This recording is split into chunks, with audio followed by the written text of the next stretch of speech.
Hello, everyone. It is my honor to be here with my friends, Callie Christensen and Kelly Oriard, the authors and founders of Slumberkins, and author of an incredible new book. We're celebrating the release, of All Feelings Welcome. So I want to welcome these incredible ladies whom I had the honor of meeting in person recently. It's so exciting that we all got to be together. And we're just going to dive right in. I probably should say a little bit about who I am. My name is Dr. Alfiee. Hello, hello.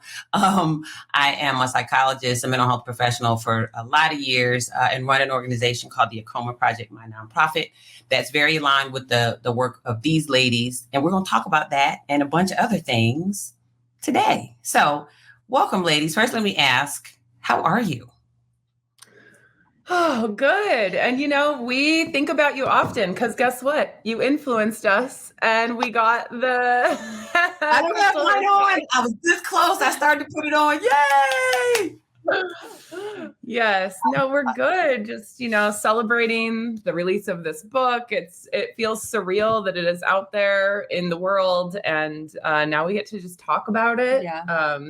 Writing a book is a whole endeavor that, it took us a while to get to the point where we felt like this was the book to publish, and we're really excited that it's out there now. Full circle moment for sure. I'm so happy. So let's talk about the book a little bit. The title of your book, you held it up, is All Feelings Welcome, and it speaks to an incredibly important message. And I think for me, one of the things I'm really curious about is what is your perspective on why it was important to talk about this topic of feelings with our little ones now? Why was it important to do something like this now?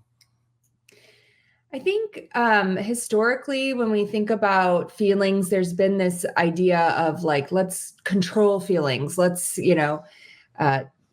for kids, right? Like tame their tantrums. Let's stop the feelings that we don't like. And I think the research really shows that you can't block out feelings. You can pretend that you don't feel them or you're locking them away. But at the end of the day, all feelings have a message for us. And I really feel like there's been a cultural shift around the openness to mental health, to talking about emotions more. And I know that this generation of parents, ourselves included, are really interested in changing the way that we support mental health and emotional health in our kids. And that really starts with getting curious about what these feelings mean to us. And this book is really written to try to help us understand that all feelings are inherently neutral, but they have a message for us. And they say something about what we believe about ourselves, what we believe about the world.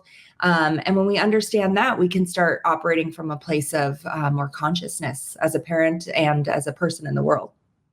I love that. That is so beautifully said. And it's so spot on because this is a day and age when there's so much coming at us so quickly all the time.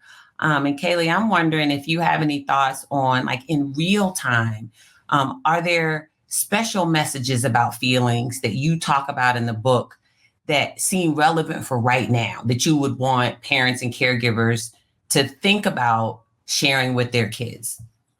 Yeah, for me, that brings up, like I can understand the concept that we are not our feelings, that feelings are messengers. They're here with a lesson for us. There's something deeper underneath.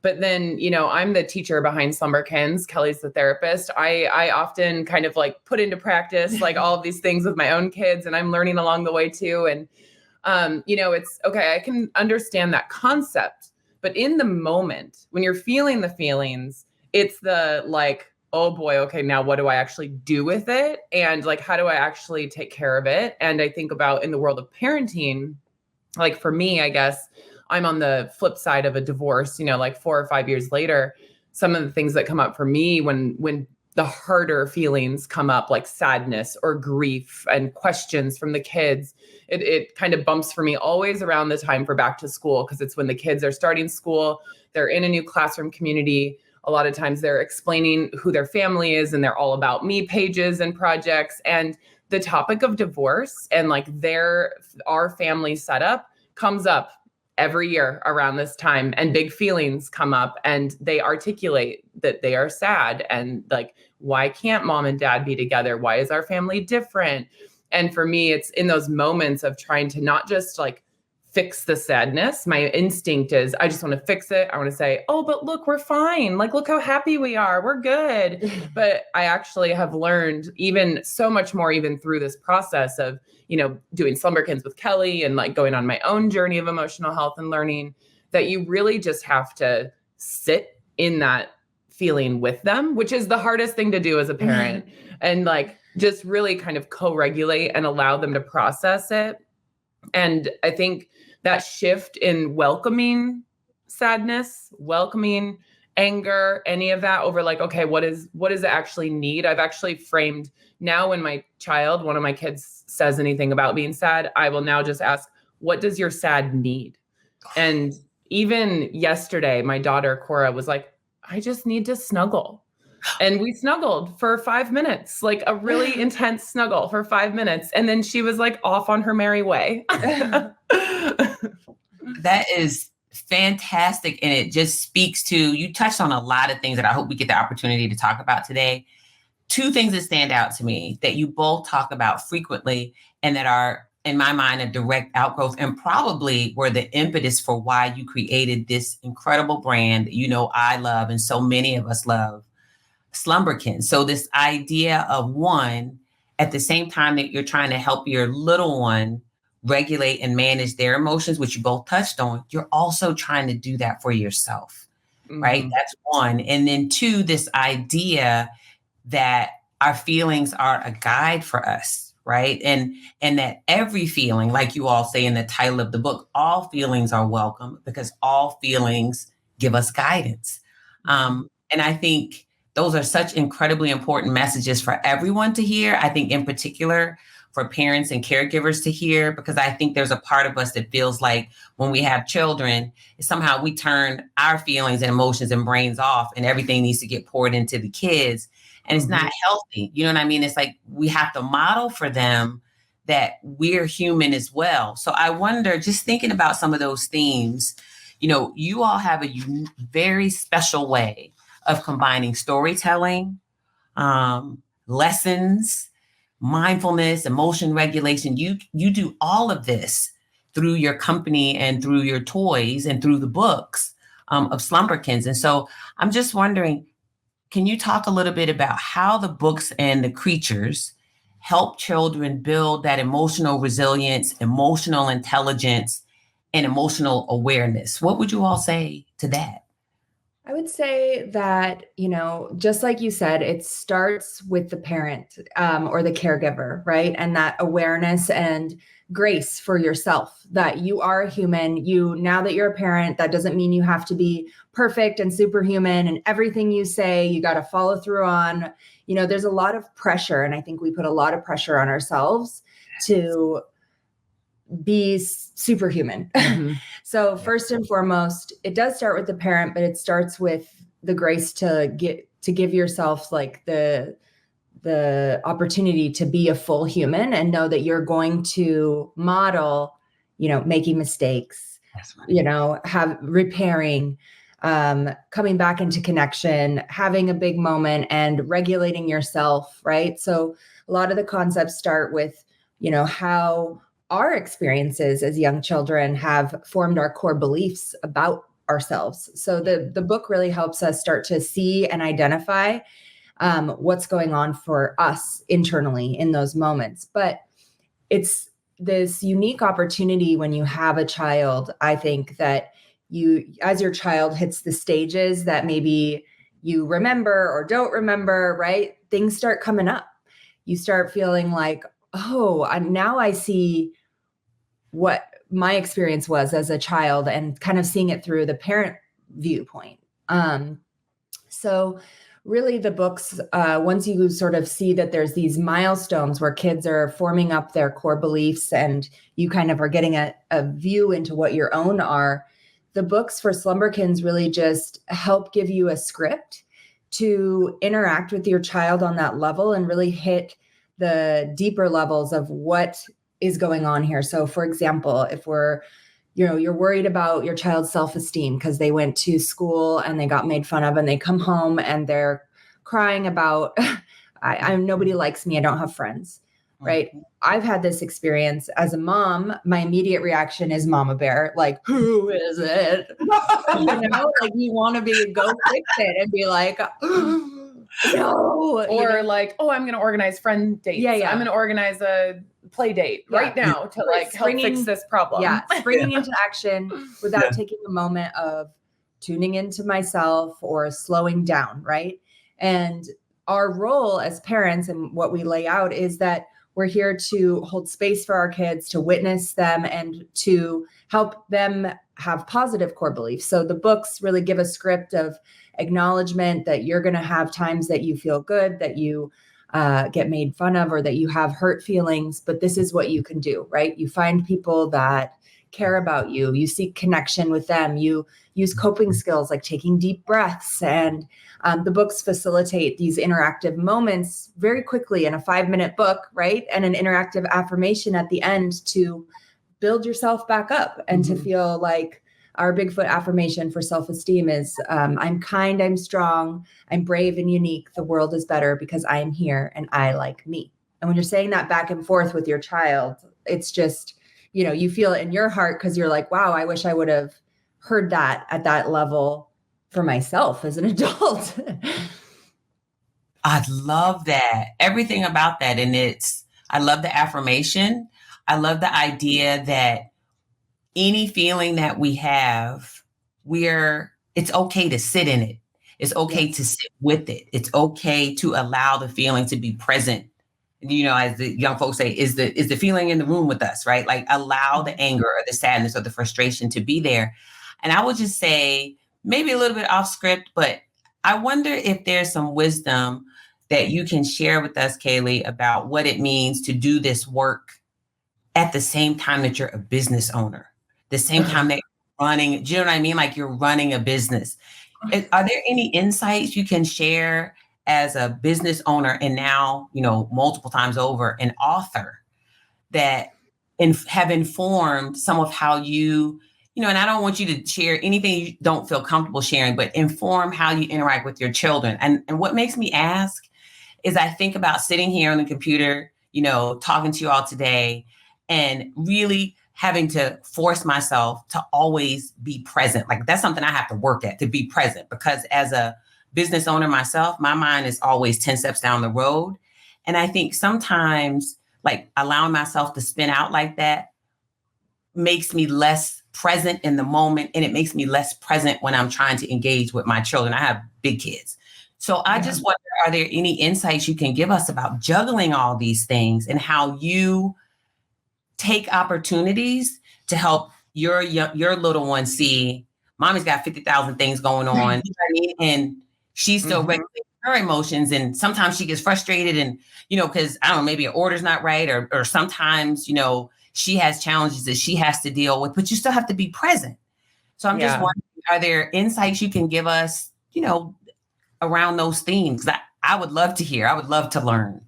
Yeah. Well, I mean, first of all, I think just owning a business and being a founder of something is a growth journey that will push you to your emotional growth edges any given day. Every day that you wake up, you have to put on your growth mindset hat and be ready to problem solve because something is inevitably going to go wrong. So I feel like I can translate like the growth mindset and like problem solving skills that come from being a business owner into my life as a parent. But sometimes, yes, problem solving is great. But like I said before, I tend to want to jump into action and solve problems probably a little bit too quickly for my kids. And then I would just say, so I'm learning to like not do that and let them solve their own problems and really relay, like make them give them the opportunity to embrace growth mindset and learn those skills for themselves. Cause I overextend, and just because I think, and this translates from the business into home life too, because I know how to do something and I can get it done faster. I just want to be the one just to check it off the list. So then I'll like do the same thing at home. Yes. Yeah. So that's one thing. And then I think the other thing that came to mind when you asked that question is just, for me, probably, and I'm still working on this. I'm not perfect at this. And my kids call me out on it all the time, but just boundaries around business time and family time because we work from home. Yeah. My job is, at Slumberkins is chief brand officer, and I oversee all social media. So a lot of times I'm on this. And, like, even though my kids know what I do, they also know when I'm standing in the kitchen making dinner and responding to an Instagram comment and not engaging with them. And they have called me out on it over like, Mom, is your phone more important than me? And I'm like, oh, yeah.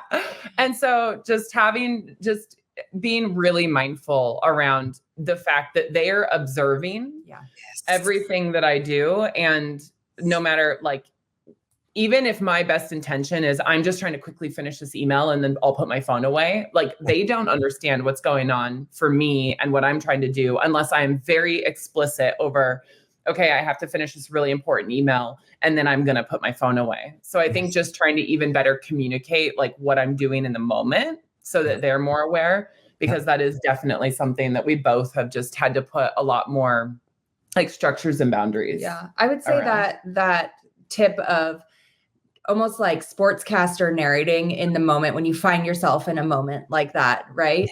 Yes. Of like, oh, oops, I haven't explained myself, or even if you're getting upset, right? Mm-hmm. You start to feel like yourself boiling over and it's like starting to narrate, like noticing like, oh, wow, I'm noticing this feeling. I'm noticing that you're seeing that I'm finishing this email and, I'm wanting to engage, I need to finish this. So it's like bringing forward these conversations that are just in our mind so that our kids can see how we're problem solving it. Wow. And how we're going to say, okay, I'm going to finish up this email and then I'm going to put my phone away. And I want you to know I was just doing that, but I'm going to move that to side. Or same with, I use it for anger a lot, right? When the kids start to be wild and running around and I'm starting to get overwhelmed and then they're asking me for this and that. And I start to say, okay, I'm starting to feel, and they always go, overwhelmed, stressed. You know what's coming. You fill in the blanks. And I'm like, yes. And that means I need to take some breaths. I need to get into a quieter space. I would like you guys to bring the volume down so that I can get balanced again. So it like helps them know, oh, that's what Mom's doing. It's not because I'm a bad kid. It's because she's taking care of her feelings. And then they start mimicking and modeling that too. That so much wisdom from both of you in just that little bit of time. I just think that's phenomenal. And it also leads me to this next question, which Callie, you really leaned into, and that is the idea that our young people have big feelings, right? And big feelings doesn't mean bad feelings. Big feelings to me is just the intensity of the feeling, right? So you can feel happy and you can feel really happy. Do you know what I mean? You can feel frustrated and you can just be, like you said, frustrated to the point of you're like literally almost overwhelmed. So to me, big feelings can be any kind of feeling. But I'm wondering if you can talk a little bit about the importance of starting to dive into conversations. Callie, you already talked about it a little bit. If both of you could share a little bit more about why it's important from early ages, for our little ones, to talk with their parents and caregivers, or to learn about what it means to have big feelings, what big feelings are, and like, how do you deal with them? Yeah. I would just say on this point, actually, kids are so good. They come into this world connected to their experience fully, right? So when you talk about mindfulness or being fully embodied or like feeling your feelings, like they are the gurus of feeling their feelings and being in touch with their experience right there in the moment, in the present moment. And it's actually us as adults that have learned and have meaning attached to anger or the feelings that we've had because of our experiences, because of how we grew up. And those are attached to our core beliefs. So it's actually interesting, I think, that as you become a parent, or for me, let's say, I learned all of these types of concepts as a therapist. I became a mom and I thought, oh, I get it. I get it in my brain. So I got it. And then my kids were colicky and they were crying all the time. And the meaning for me, right, that I got from that, even though this was not true, was I'm not doing enough. I can't fix it. something's wrong with me. Something's wrong with them. Right. And then my anxiety is rising and rising. And that's not what was going on in their system, but I couldn't pull myself away from that. And that was really my own core beliefs about big feelings. Right. And so it gave me the opportunity to start to say, I'm seeing the disconnect here of what I think, what I'm feeling, and what I know to be true, which is my child is colicky and has a tummy ache and is expressing that. But there's discomfort for me.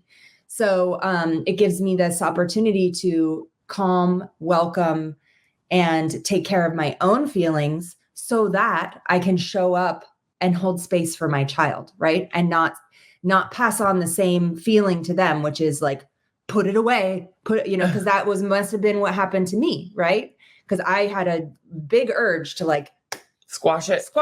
No, I don't want this big feeling here, right? Because it felt unsafe in my system, but not to my child. They were just expressing themselves. So I think a lot of people hit those moments and have those unconscious reactions like all day long. So you just have unending opportunities to keep noticing and working on it. And the more we can show up with just that little bit of awareness so that we know it's not about the child. It's not something that they're doing. We don't need to, fix them. We just need to hold space for these big feelings and understand them.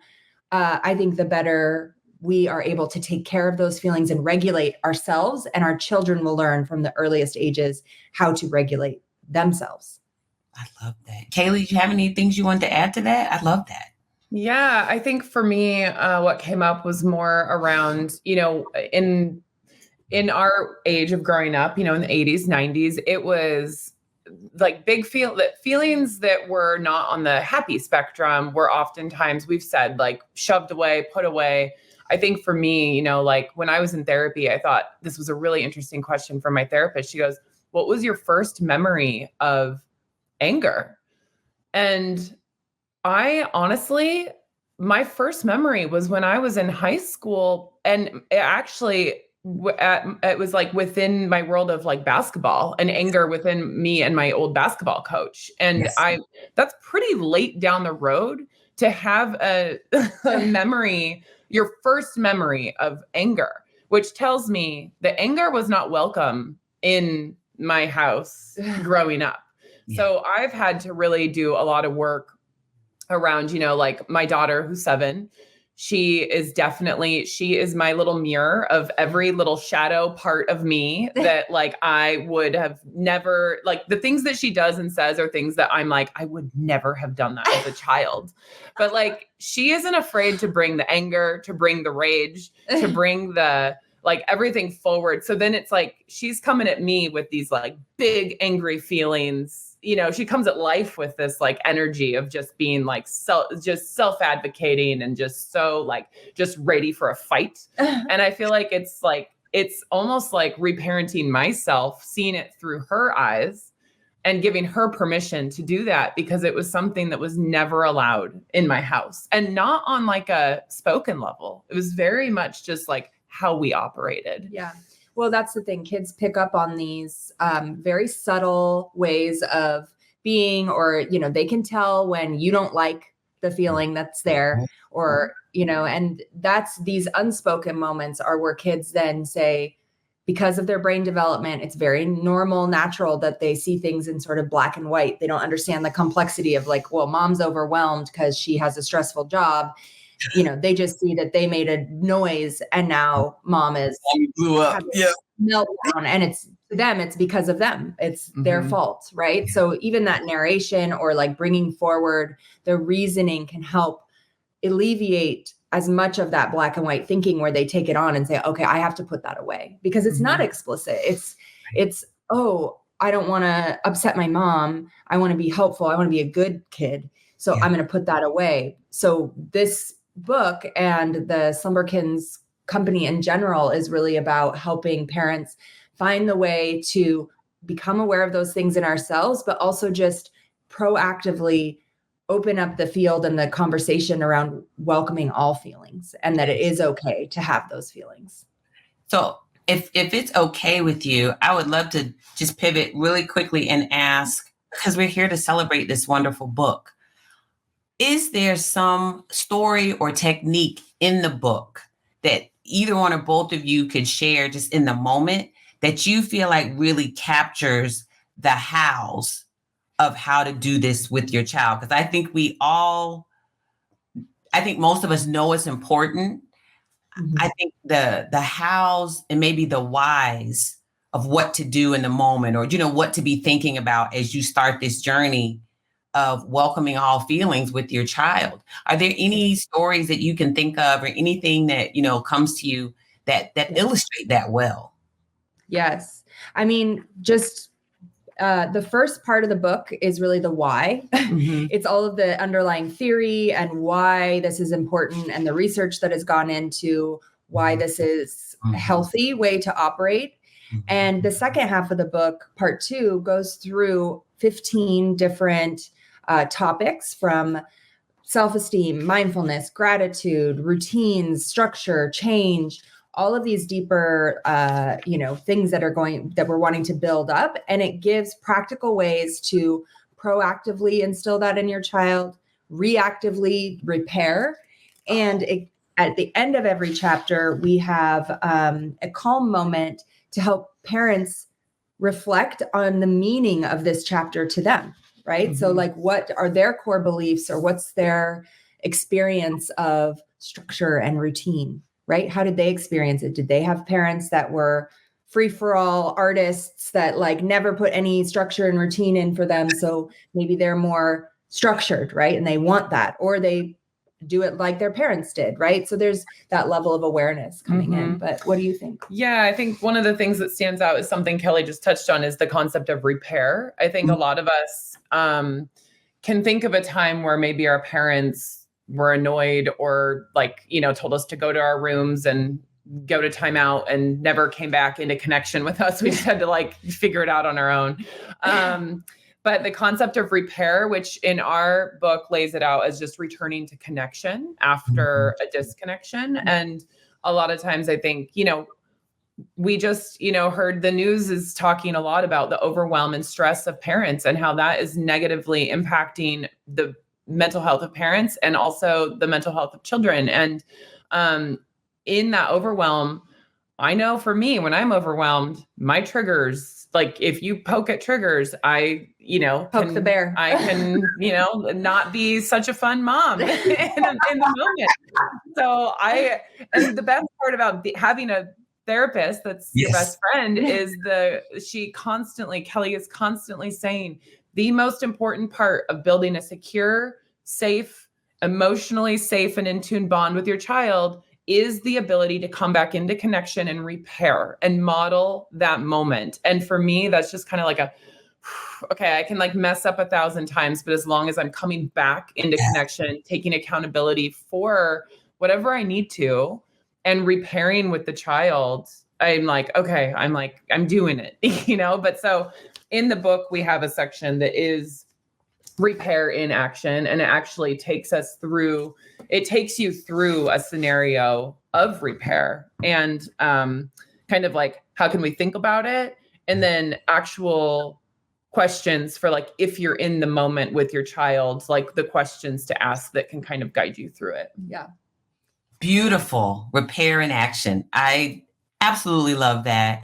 I absolutely love that these two best friends here you've both been really sharing with us the mutually beneficial opportunities and, I don't know, gifts that you all share with each other, right? So you have this opportunity to model and share and support and uplift each other. And, to witness two women doing that for each other is very meaningful for me. And you all have a long-standing friendship and built this business together and co-authored this book. And I love the idea of you both have dropped wisdom and shared gems with each other that the other has picked up and carries with them, right? And so this idea of active modeling, I think we can't underestimate the power of you both having children who are witnessing two women who are friends, built a business, co-author, you're doing all these incredible things together. And at the same time, that's not the only part of the relationship. You also support each other emotionally, right? You give each other tools. You put tools in this book. there's something so meaningful about that for this day and age when we think about how many people out there do feel socially isolated and who might, be struggling a little bit. So it's very heartwarming and empowering for me to be with you and have this conversation. And in the spirit of that, I'm wondering, because we were going to do something a little different. I'm wondering if you all have questions that you wanted to ask me that, I can share some stuff and be in the conversation as well. I'm happy to answer anything. Yeah. When we talk about these concepts, we're usually talking about kids from like birth to age 7, because that's what we've identified as like the formative years to really implant these proactive, like positive seeds of emotional well-being in your child. And I know that you work more on the older like spectrum with teens and young adults. And right. I'm just curious, like what you find when, you're working with youth that have some negative core beliefs or programming that needs some healing and adaptive techniques. And I'm curious what you're seeing like later down the road and what comes up for you regarding all of this. That's an awesome question. And I appreciate it. I will say briefly, I'm seeing a lot of families, not all, not most, but enough that I know, and this is the truth. If they had your book 0 to 7, I think it would help kind of push away or stave off a lot of what I see, sort of 12, 13 up to 30. And I think some of that is being able to receive the message that all feelings are welcome. Because I think, as you all both shared, I think it was true for me too. I don't think I ever heard anyone say that certain emotions were unacceptable. I just knew the kind of responses I got, right? Which is the same thing for these young people. They know the kind of responses they get when they share certain emotions. So, and I think culturally, there sometimes can be differences in terms of who's allowed to express which emotions, right? So in some cultures, there's many cultures, there is more challenging often for women to express, not experience, because we experience the full range, but to express some of those more of what we think of as negative emotions. And I think about things like how girls and maybe non-gender conforming, leaning more feminine are socialized to suppress anger, suppress frustration. Do you know what I mean? Like we're not encouraged into self-silence. So you might be angry, you might be frustrated, you might be feeling these things, but there's kind of no outlet for it, right? Just like you were saying earlier, Callie, about when you were younger, what was your first memory of anger? And it was in high school, right? I think a lot of girls grow up that way. So I see some of that. I also see there are different consequences for when and how boys express certain emotions, right? So like being seen as aggressive when they're angry, even if they're not. Like I can remember my brother and I being kids, and my brother right now is probably 6'3.5", 6'4", big football player. And he was big by the time he was 10, right? He was probably like 5'10", 5'11" at 10 years old. He was a huge kid. But that kid, and he had a big old brown pie baby face. He just was adorable. But that kid being angry, which to me was harmless. I was like, he ain't gonna hurt nobody. But to other people, there were consequences for him. So that's some of what I see, this self-silencing, this not being taught that all emotions and all feelings are welcome, and also sometimes not having the skill set to manage. So your book is not only useful for those formative years, it's also useful, all the way into and through adulthood. Having looked at it and read through it, it can benefit all of us. So I just appreciate that question so much. And I think we have a little bit of time left, but I wonder if we could pivot a little bit, and talk about, I kind of alluded to it, but didn't really dive into it. I hear it a little bit when I hear you all speak about how you uplift and support each other. And I think the part of the reason for that is because you strike me as both being very honest about what your own lived experience has been, which is so important. But you also practice compassion for yourselves. Like you're forgiving of yourself. You allow yourself space to, give yourself some grace. So I'm wondering if you talk a little bit about that. Talk to us a little bit about, where does that come from? Why is that important? How do you teach that to our little ones?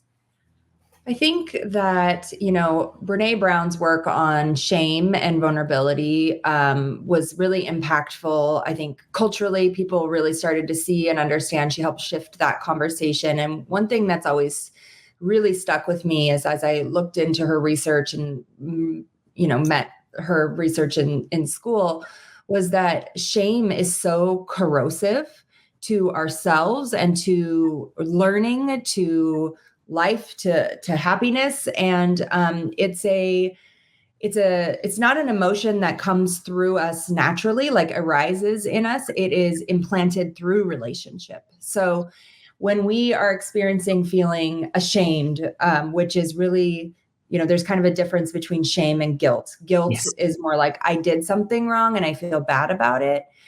Shame is I'm bad. Like I'm inherently bad. I'm a bad person. Like I don't deserve to be here. And the amount of times, even within my system, that I run into shame or, when I make a mistake,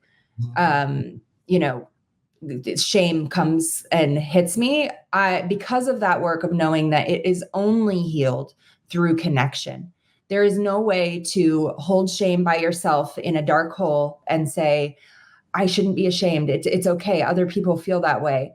It's not going to release it. You have to share. You have to be witnessed because it's planted there through relationship. So it's through relationship that it releases as well. And I think when you find your people, when you find the people that you feel emotionally safe with, that will truly love you no matter what, and are with you on this ride of life, like me and Callie are, as like sisters, soul, heart family and soul sisters.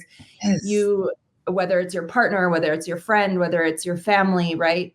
Being vulnerable and authentic and knowing that you can show all sides of yourself and heal yourself when you're feeling that shame by being vulnerable and getting compassion and showing compassion to them just opens up your ability to heal yourself and break through maybe beliefs about yourself that formed long ago that aren't true and never were true, or maybe aren't true anymore, that can update like your life into feeling more authentic. And so I think Callie and I do that for each other and have built a community of friends and people that we feel comfortable just letting it all hang out so that we can feel like we can connect on a human level and know that, everybody is trying their best and just wants to belong. Oh, I love that. Do you have anything you wanted to add? Yeah, I think, I probably have a little bit more of like a harsher self-critic than Kelly does at times. And it's actually really nice to have a friend that has less of a harsh self-critic, because I'm like beating myself up over certain things or going down spirals over things that like I'm totally in my head about. And then I like gut check it with her and she's like, what? Like, you're crazy. Like, and it is, yeah. It is like in relationship though, that those things are challenged and dispelled, And so, and we try to bring that through to our parenting community that we've built around Slumberkins. And I think that's why we are just so we go live a lot in our Facebook group of close to 47,000 parents, mostly in that group.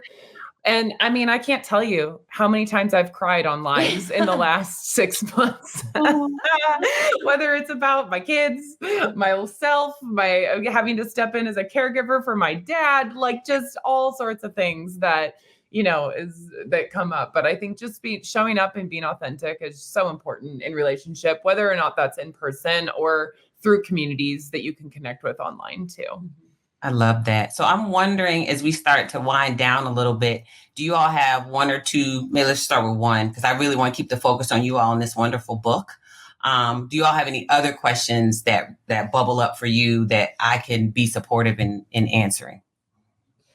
Yeah. We were talking about feelings and sort of, the ways that culturally and or like experiencing the world as a person of color, right? Like change the way that you maybe have to show up or create your community. Like, it's not safe for all feelings. Honestly, we've seen that, right? Sometimes depending on who you are and what circumstance or what place you're in, it isn't safe at times. So how do you navigate the complexities of this concept of all feelings welcome when in some places they're not welcome outside of your close people? I think that it's an incredible question. And of the many things I love about you all is that you are sensitive to these kinds of things. And I think this idea of, Callie, I'm like you, it like makes me want to cry because sometimes it's a lot to carry. And I think for me, there are just a couple things that I try to do with my own children, with the young people I support, families and communities of all different kinds of backgrounds. And that is one, reminding kids, young people, us as adults at the end of the day, who you are is valuable exactly as you are, the way you were created. I think about Lady Gaga. I had the wonderful opportunity to make a film with her, and just being in her presence and watching how she interacts with other people. One thing I took from it is the same thing that you all do. There's a genuine valuing of this person who's in front of me. I see everything about you. I see your phenotype. I see what kind of person you are through our interaction, how you behave. And I welcome that. And I think that's important for young people. So at the end of the day, just reminding them who you are is valuable, and you shouldn't change who you are at your core. That's one. Two is being honest about, when I sit with my children and talk about all feelings welcome and some of the lessons that you teach in the book, it is saying to them, and this applies to you too. And let's talk about what parts of this might be slightly different for you. Right. So it's an acknowledgement of the reality that they live in. Right. So there may be certain places where you're not going to feel safe. Let's talk about how you protect yourself in those situations, in those environments. I was just thinking about yesterday at a conference, Ketanji Brown Jackson, the Supreme Court justice, was talking about her experiences as a young Black girl, almost always in environments where she was the only one, and how her solitude helped her feel safe. Like she had to create that solitude internally. And sometimes she had to physically go be by herself.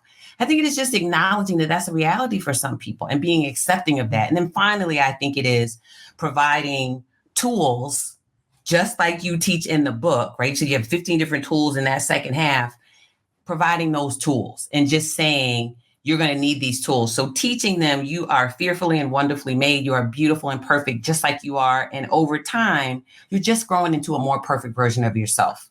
I think it's that.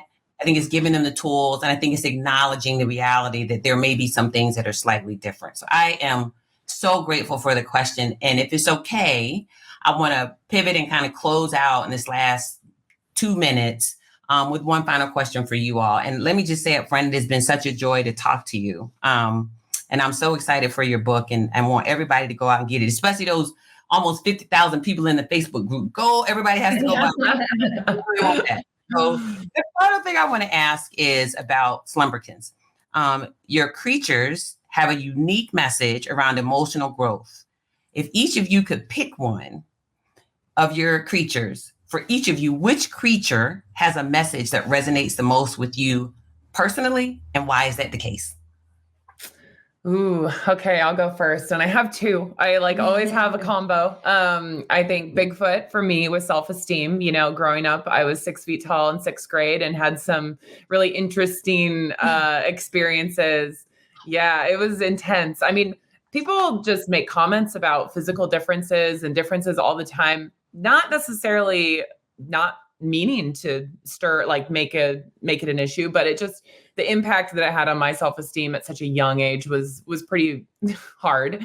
And I think our Bigfoot Copes with Hurt Feelings book is really based off of that experience and building up your own self-esteem internally and finding the coping techniques and people that are your circle to really rebuild, to know where to go for your safe space. And so I always say I am the resident Bigfoot.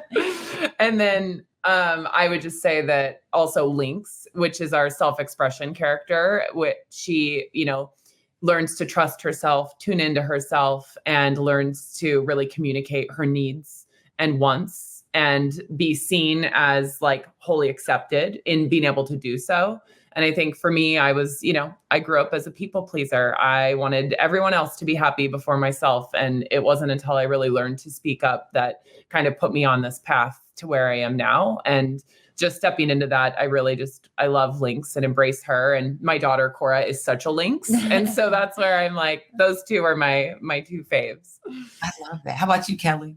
I'll pick two also, and this is a new one for me that I'm bringing up, but it's been coming up a lot for me lately. So Otter is our creature around connections and introduces the concept of heart family. So this idea of building your community of people that you feel safe and connected with. As a person who came from a more dysfunctional home, so us therapists often do come from some homes that are more difficult because we think we're trying to help other people, but it's really, we're trying to heal ourselves too. Otter and the concepts there have really helped me connect with and find my chosen family. And I think that that's such a beautiful thing to start early with, because we never know what's going to happen. And teaching our kids and ourselves to find those connections, authentic, safe, wonderful connections, and growing those as we grow is something so beautiful. And I just, like I said, Kaylee's my heart family. I have a roommate. She's my heart family. I have a friend who's the madrina of my boys who lives in Mexico. It's like heart family. And just to have that expansive view of who our family is who loves us and who we choose to have close to our hearts in our lives is, I think, really powerful. And then secondly, Dragon is also my favorite. So Dragon is about creativity, but it's also really about tuning into your unique gifts and bringing those to life, right? So that I really believe that every person, they're working on healing themselves. They have something unique, a unique experience and perspective that they can creatively bring to the world. And it doesn't have to be art. It doesn't have to be writing. It can be anything. You could be the way you talk and interact with people and show up, the way you support other people. It could be being a mom. It's really like the thing that lights you up is your gift to the world. And you can really find yourself through bringing that forward. And Dragon is sort of the mascot for that in our books. And Slumberkins is sort of my dragon creation, right? Like with Callie co-creating something and bringing the healing that I wanted in my life into the world in a way that people can access. So those two are my favorites. I love that. Well, Callie and Kelly, thank you so much for this opportunity to talk with you. I want to encourage everybody out there to go out and can you hold the book up? All Feelings Welcome, so everybody can see it. Go get the book and stay tuned to Slumberkins and all the wonderful offerings that they have. I'm Dr. Alfiee Breland-Noble, signing off with my beautiful friends, Callie and Kelly of Slumberkins and co-authors of All Feelings Welcome. And thank you all so much. Thank you so much.